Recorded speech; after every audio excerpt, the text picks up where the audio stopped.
বিহন মাইগে আইছিলি গাছুরি করে আমার পুঁজি ঘুচাইলে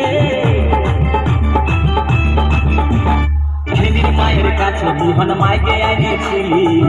গাছুরি করে আমার পুঁজি ঘুচাইলি তুই পেটা খাবি পিটি খাবি লাতি খাবি